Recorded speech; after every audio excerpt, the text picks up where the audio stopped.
So, good morning, everybody. Thank you very much for joining us. I hope we've got an informative session for you this morning. Just a few points of protocol for the webinar. If you want to ask any questions, please do use the Q&A function on Teams at the top of your screen, and we'll try to get through as many of the questions as we possibly can in the time that we've got. That depends on how long I waffle on for. If you want to contact us after the seminar, there are three routes that you can do that through. There's the sales at UKBIC if you've got a sales inquiry for us. If you just want some general information, we've got the info line. And if you're a potential supplier to UKBIC, there is a supplier's email address as well. So please contact us using those methods initially. And then a copy of the slides and the recording of the presentation will be on our website from the 12th of March. So if you have any colleagues that you think might be interested in the content of this webinar who aren't able to make it today, then please let them know that it will be on the website and they can catch up.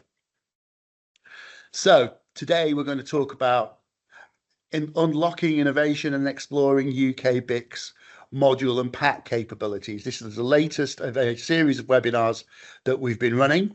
And I will be talking about module and pack capability, but as in all the webinars, we are starting with a bit of an introduction to UKBIC for those of people who have not had any exposure to us at all. So apologies to those of you who have. If you just bear with us for a couple of minutes while I run through a quick intro, and then we'll get into the meat of today's presentation. So getting into it, the origins of UKBIC go back to 2017 when the central government was making plans to get diesel and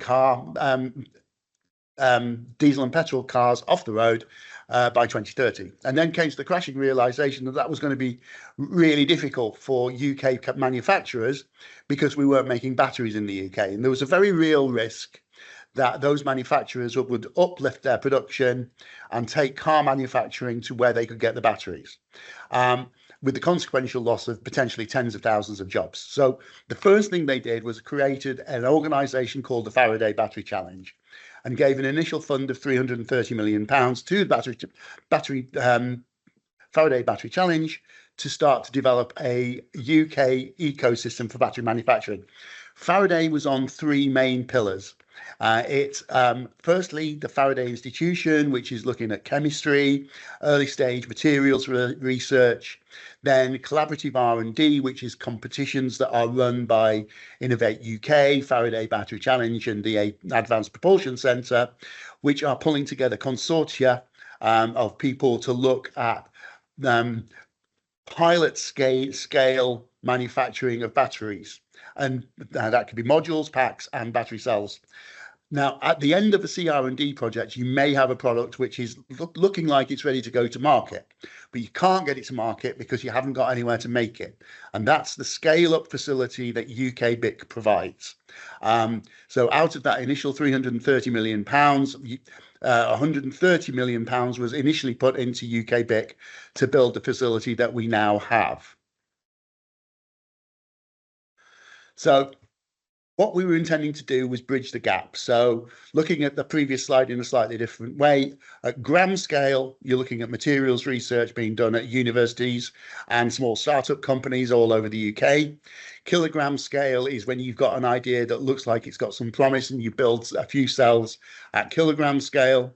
And then you've got UKBIC filling the gap in the between the kilogram scale and the kiloton scale, where you're in a gigafactory.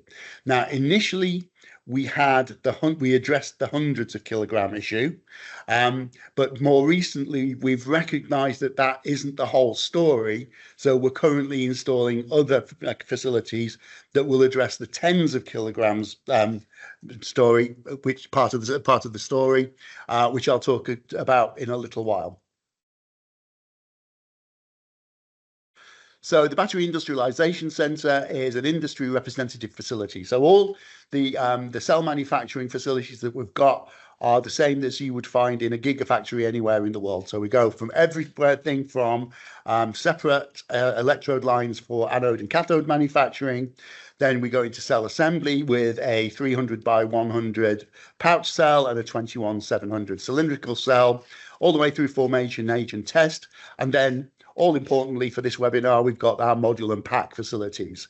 So what we have here is a manufacturing facility and an R&D facility that is open to access to anybody who is either looking to scale batteries in the UK or provide batteries that will assist other organisations in the UK to remain competitive in terms of cost and performance. We offer trial and validation facilities at industrial scale. And one of the most important things, and I'm skipping through this slide a little bit, is that we don't want to own any IP at all in any of our processes. So although you might come to us with a background IP and we jointly develop IP together, at the end of a project, we wrap all that IP up and give it back to you. And very importantly, we are here to deliver skills and training to help build the workforce that we are going to need in the future. And we do that both by working with our customers on the line, so they're getting the knowledge, but we also do that by providing bespoke training packages, which I'll talk about right at the end. So in terms of what's new at UKBIC, on top of the 130 million that we were given initially, we've been given another 74 million. A lot of that's been spent on the flexible pilot line that I mentioned before that addresses the tens of kilograms issue of battery manufacturing, helping to bridge that gap between CR&D and industrialization in two steps rather than one. We've put in extensive new laboratory facilities, which are commercially available, which provide the ability to do everything from manufacturing small coin cells of our own to customer chemistry, right through characterization and forensic examination of cells and non-destructive testing. Then on top of that, we're installing flexible clean and dry rooms, which again are commercially available for companies that are starting to develop processes and manufacturing lines where they want to prove out the capability of those manufacturing lines, but need a clean and dry environment, which they don't have in-house. So they can bring that equipment to us, put it in one of our clean and dry rooms for a period of time. And then lastly, we have new cell cyclers that have come on stream. They will be the subject of a future webinar, so I won't go into that too much. So now I can start to talk about the module and pack capabilities at UKBIC. So just for those of you who don't really understand or haven't had much exposure to module and pack manufacturing, what is a module? Well, a module is a collection of cells that are put together in series and parallel to give a certain power and a certain capacity. They're generally put together or connected together by laser welding the cells to buzz bars. Those buzz bars now are then connected to terminals that come out at the end of the module, which enables modules to be connected together. The module might contain some temperature sensing. It might have a cooling plate on the bottom of it, but at the end of the process, it's a enclosed module with cells that can be put into a bigger system. And that system is typically the battery pack. So the pack is a collection of modules that are joined together electrically using high voltage cabling, because typically in a pack, you will then be very much in the area of hazardous voltage, and you need to be very careful and qualified before you actually go near and touch a battery pack.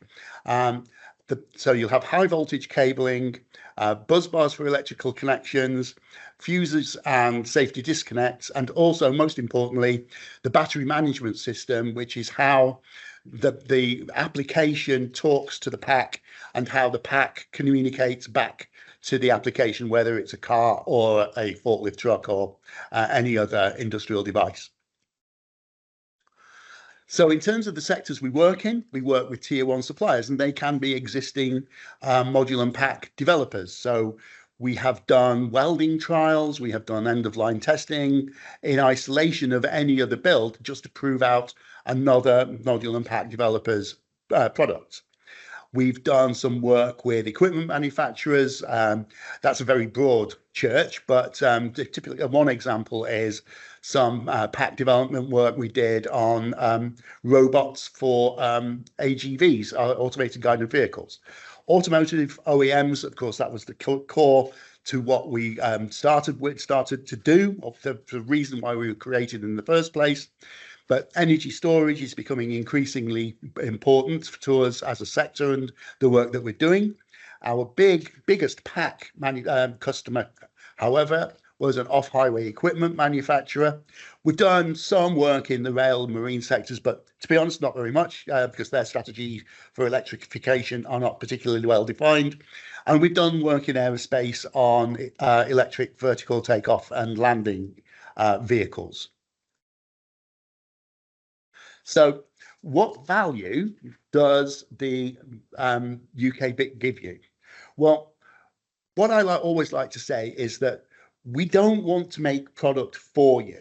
We want to make product with you. We want you to be able to provide facilities and people to enable organizations to make modules and packs, but to learn how to make modules and packs. So the module and pack area is more about process development and low volume manufacturing. So we provide an environment that is very easily reconfigurable, where you can quickly identify the most efficient method of building your product. So lots of manual operation, lots of manual movement of modules and packs through the facility, but at the same time we are maintaining full traceability of those movements. So all our tooling is interconnected, all our workstations are connected together so that we have full traceability of a module from when we put the cells into it to when it goes through the end of line test. And the same applies to pack. Again, you keep ownership of all your IP. And then also we provide space. So having produced 10, 20, 100 packs at the UKBIC on the existing facilities, on the facilities that we call our agile line, we do have space and we have the ability to install your manufacturing lines at the UKBIC, hooking up to all our services to enable you to move into low to medium volume production. And you can keep that line with us for as long as you like. Within reason, so 2 to 3 years. But because typically you would want, at the same time that you're producing at UKBIC, you want to be developing your own facility and moving out from us into your own facility. And I'll talk about a case study later on that one. So what does the module and pack line look like? Well, reading this right to left, we start off by sorting the cells, and we're completely agnostic on cell type here. So cylindrical, pouch, prismatic, blade, we can handle pretty much any type. But the first thing that we'll do when we get them is we'll sort them. So we'll characterize them using to check their voltage, their amps, their resistance, their impedance. And then we will grade them so that when we put those into a module, they are balanced as a group of cells. Having done that, the cells will get put into a cell carrier for the most part, and then that carrier will then move through some pre-welding operations, which will typically be placing the buzz bars onto the top of the cells in the right orientation, putting any cabling or any interconnects that are required, maybe applying thermal interface material to the base of the module to help dissipate heat. That cell carrier then goes into the laser welder, and using a very quick process, we secure the cells to the buzz bars. After welding, they then go into the post welding elements, where any other operations are carried out. So, for example, putting additional cabling in, putting any thermocouples in that are required. Then we secure the lid on the module Oh, just go backwards. If it's a pouch cell, we will also have an operation where we compress the pouch cells together on a rig, and then we will clamp those cells together before taking them out of the rig. So we maintain the compression, because you have to do that with pouch cells, otherwise they'll swell up. Then the module goes into end of line test, and I'll go into what that means in a little while. Having gone through the end of line test at a module stage, the modules will then go into pack assembly. So pack assembly is where we have kits of parts delivered, and we can handle up to 4 packs at a time. But in the pack area, we are generally looking at high voltage systems. So the equipment that we've got in there is designed to make handling of those packs safe, and also the people who work in that area are trained to handle those packs safely. So modules will be installed, the BMS will be installed, the pack will be sealed and leak tested. Now, often packs are sealed with adhesive, and that gives some issues with recycling the pack at a later date, but that's rather outside the scope of what I'm going to talk about today. But recycling of packs is a major issue that the whole industry is currently looking at. And then we will end of line test the pack before shipping it to the customer.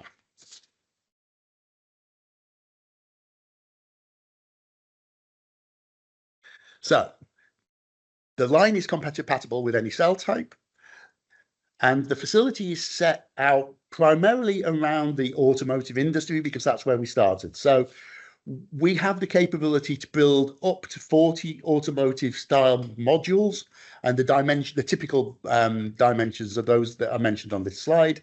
And we can produce about 40 of those in an 8-hour shift if we were to staff the line accordingly. And then in terms of packs, 2 to 3 automotive size skateboard packs in an 8-hour shift. So that's how the line is set up.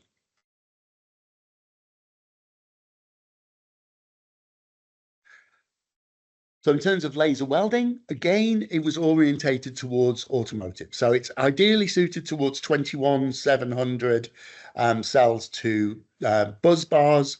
And the buzz bars can be typically nickel-plated aluminium or nickel-plated copper, up to about 1.5 millimeter thick. It's a 1 kilowatt fiber laser. It's very fast. For laser welding, you need to have a direct contact between the buzz bar and the cell. That's why you need to have the finger clamping system that holds the buzz bar to the cell while the laser operation is carried out.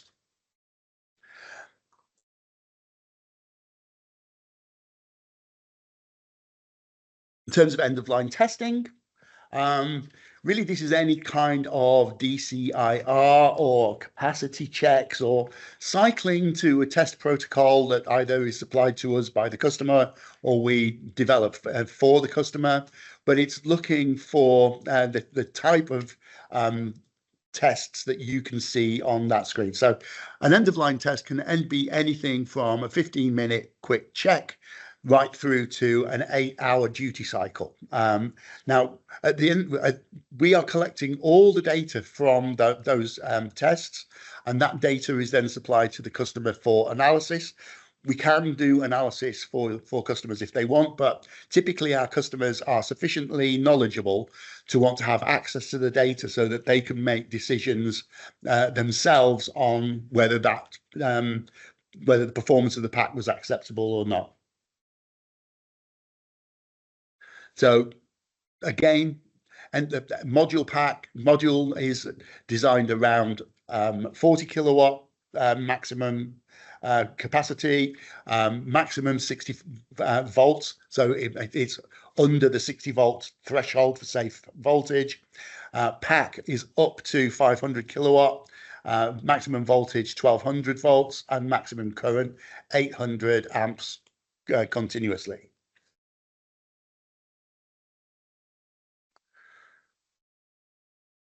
Now, this is a bit of a fly through of the facility. So we're going up towards the top end, and at the top you can see the cell sorting mechanism. And this is a cobot that we've got for checking electrolyte leakage. This is the man's laser welder, which is again orientated towards the automotive industry, so it operates very quickly. It's pretty easy to program. Just going out of shot now is the end-of-line module tester, then into the pack area where we've got heavier lifting equipment to handle the weight of a finished pack. And here you can see a pack going into the end-of-line test facility.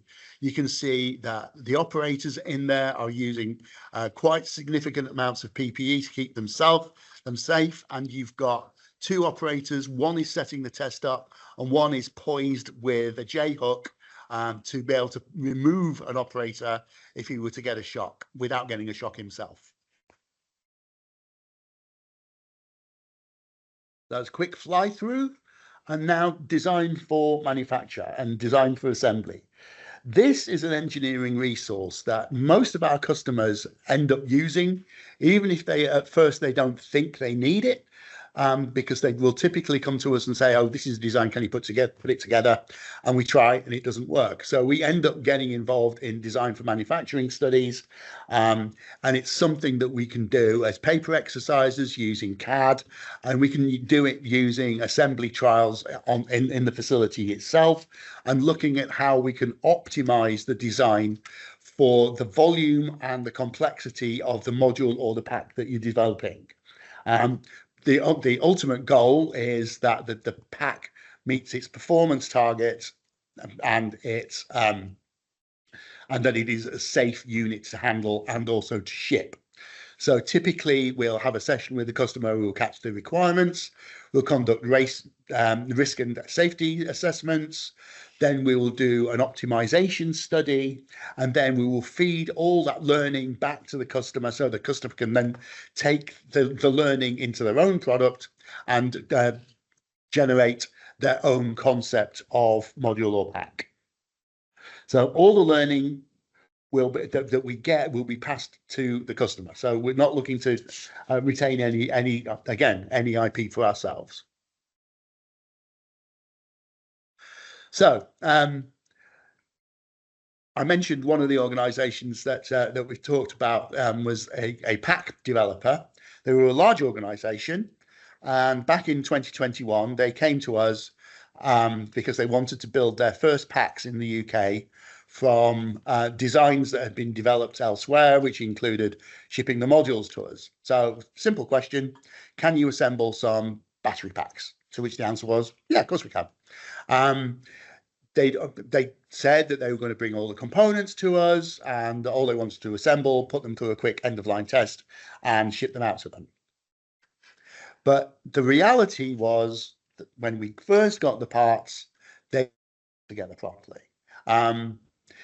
There were errors in the design, there were errors in the product quality, there were errors in the supply chain. So it really turned very quickly from a build to print exercise to an R&D consultancy program, which encompassed all the design for manufacture and design for assembly skills that we've got here at UK. We had to physically modify components to make them fit within the UKBIC facility, and we had to help the customer develop an end-of-line test protocol. So it was a 12+ month program of work to resolve all those issues. It was at times very frustrating, and we got quite a lot of pushback from some of the supply base saying that, of course, their components were correct. They were to the drawings that they'd been given, but they weren't. At the end of the day, however, we produced quality components. We produced quality packs for that customer. And at the end of it, they had a full set of standard work instructions that they were able to take away with them. Now, at the latter stage of that process, this UK organisation was able to go to its foreign parent and say, look at all the work that we've done at UKBIC. We've got a product that we now know works. We want to build a facility in the UK to do this work ourselves. And because of the work that had been done and because of the evidence that we'd been able to produce, they got the go-ahead. So they built their own facility and they moved out from UKBIC at the back end of 2023. Now, for us, it was a shame because a little bit because of the it was good business for us, but it was a perfect example of the end-to-end capability that UKBIC had, from a customer that came to us with a problem to leaving us having built their own facility. So, in summary, why work with us? Because we are UKBIC in general, not just Module and Pack. We are a unique facility in the hands-on approach that we can give our customers to working in a safe and secure environment. You've got skilled people when you need them. You can come to, especially into the Module and Pack area, you can rent a space from us and you can operate in it pretty autonomously. And we'll give you access to meeting rooms. We can give you access to support services. You don't need to have us on board all the time. However, I would say that having our people on board some of the time will assist you to make sure that what you're doing is safe and the type of experiments you're trying to conduct are safe. But then we also conduct the design for manufacturing studies for you. We also can train your employees. And the fact that we're ISO 9001 and 14001 certified certainly helps. One thing that I forgot to mention on the end of line testing piece, though, we don't certify packs here. We're not a test house. So our customers leave here with packs that are safe and performing in accordance with their requirements and their specifications, but they still, in order to get certification for those products, have to take them to an external test house. And we can certainly make recommendations, but there are several of them in the UK already. And to be honest, we're not here to compete with them. Now, so that's the end of the webinar on Module and Pack. So what we have for people who are interested in taking a deeper dive into battery manufacturing and Module and Pack, we have a bespoke training course, or bespoke or standardized, that is available through our website. So if you're interested in taking a bit of a deeper dive into what's required for Module and Pack, the lessons learned, the do's and the don'ts, the best practice, that's a very good course for you to embark on. And secondly, I'd also like to mention our Introduction to Battery Manufacturing course, which is proving to be an extremely popular and well-regarded course, assisting many individuals now in the UK to understand what a battery is, how it operates, how it fits into the rest of a system, and the different technologies and materials and how they relate to each other, on how they differ from each other, depending on the application. We run that course pretty much every month now. Again, you can register for it on our website. So now I'd like to just mention the next webinar that we're going to be giving, which is going to be exploring UKBIC's electrochemical and process simulation capabilities. That will be co-presented by Helen Walker and Kenneth Navarro, who is our senior modelling simulation engineer. We haven't got a defined date for that, but please keep looking at the website, because that's going to be a fascinating event. I will certainly be attending that. And then, there's me again. On the 26th of March, I will be at Battery Tech Expo, where I'll be speaking on the subject of UKBIC's capabilities to scale up battery manufacturing from lab level to volume production. So that's the end of the Module and Pack webinar and an intro to what we're going to be cutting, what's coming up next. So now I'm very interested and excited to take your questions. Richard will be handling the questions and feeding them through to me. Hi, Andrew. Good afternoon, or should I say good morning, everybody. We've had the first question come through already. and that's from John Moffat. Do you have the capability to automate dispensing of adhesive? No, we currently do not have that capability, but we have the space to put it in. And we're running a project at the moment where we are just installing that for a specific customer project. So we have the skills and the knowledge in how to do it. We don't have the equipment because I think pretty much every requirement will be slightly different in how the material will be applied. Thank you.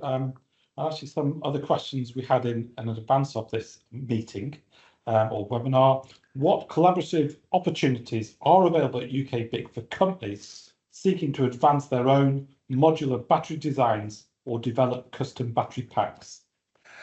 Well, any company can use our module and pack line to build modules and packs. And as I've mentioned, you can utilize the facility in isolation, bring your own people, or you can employ some of the skills that we've got to assist you with the process, to develop maybe some of the SWIs that you need to move out and into your own production facility. So we're an environment that encourages people to experiment, to develop processes, to play with processes, until you come up with something that really works for you in terms of the volume that you intend to produce at. And one example I would give for that is we are, apart from the laser welder, almost entirely manual in operation. And we can produce 40 automotive size pack modules per day. So we don't see the need to automate.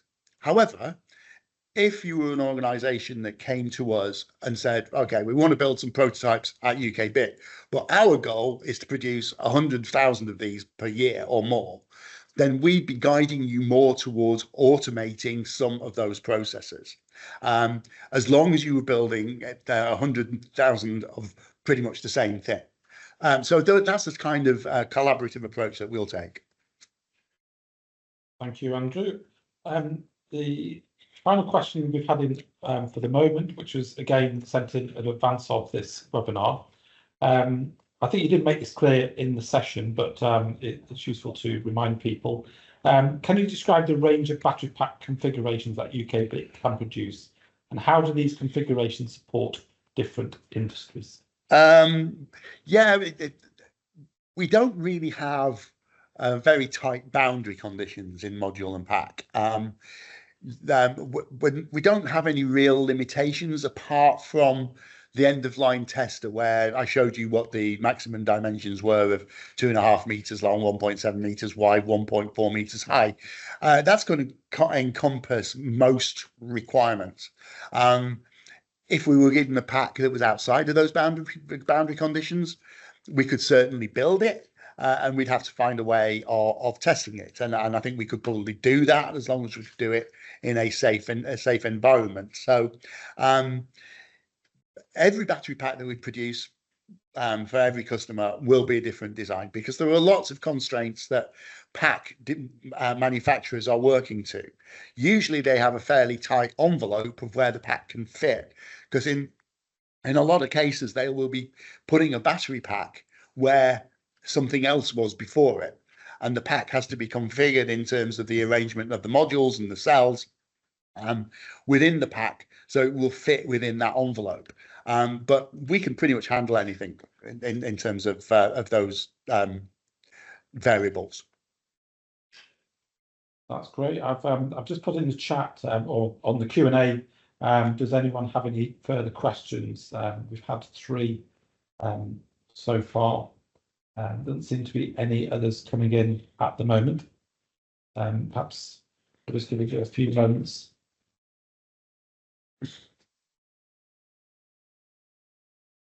There's no further questions into the inbox. Did you wish to just have a final recap on anything, Andrew, or you? I could do the whole thing again if you wanted, but I don't think we've got time for that. well, there isn't time to do that. But But no, I mean, if people are in stunned silence, I hope that you've found it something that's thought provoking, and I look forward to hearing from you. What we probably will do after the event is we will get in touch with you just quickly to see if there is anything that you did find of interest that you wanted us to follow up. So please don't just junk the email straight away. Please have a read and let us know if there's anything we can follow up with. If you want to move on to the final slide, Andrew. So thank you very much for listening to this webinar. There have been quite a few of you that have participated. So I hope you found it a very stimulating event, and please do look out for upcoming webinars. As I've mentioned, the next one is all around simulation capabilities. And then after that, we will have further ones on cell cycling and other new capabilities. Thank you for your attention.